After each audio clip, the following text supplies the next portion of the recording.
since Rav Ovadia Yosef came out against wigs, they made it seem like, like most Sephardic Jews who don't think in a halachic manner, they think in a cultural manner. They think that if their culture, i.e. the Sephardic world, their posek, i.e. Rav Ovadia Yosef said something, it's like Moses said it.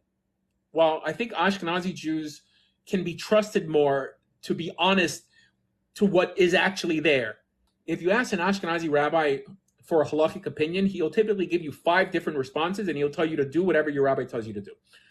If you ask a Sephardic rabbi a halachic opinion, he'll give you what his teacher teaches and will get upset at you if you differ with what he's been taught.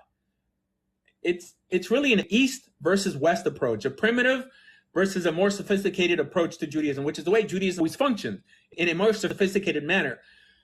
You could always go back to the source and see what's actually there instead of taking a man-made opinion or a not sanctioned opinion, because any opinion that's brought down by an Amara or any like of the Achronim are not sanctioned opinion by the Sanhedrin. They'll take a non-sanctioned opinion and make it sound like Torah teaches. So that's the difference between the Ashkenazi world and the Sephardi world. I identify more with the Ashkenazi world. People think because they're Sephardi, they're in some way walking down the path of Maimonides. Yes, Maimonides was Sephardi. He was really Sephardi. He was from Spain.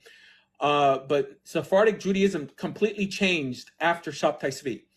After Shabtai Tzvi, the Sephardic world took a mystical nosedive and it has never recovered.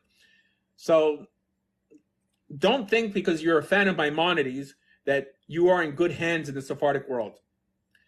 No, I think the average, not all clearly, but the average Sephardic Jew religiously is extremely primitive.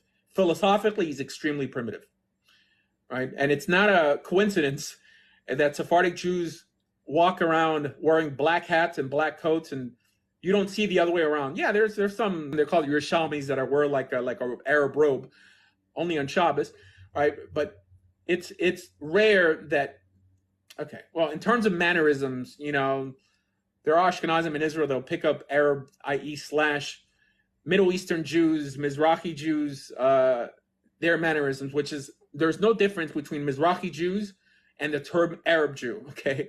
I know this pisses off a lot of people. There's no difference. Even in Muhammad's time, there were Arab Jewish tribes. Mizrahi Jews are Arab Jews. But of course, with the status quo, you can't say that because of the state of Israel.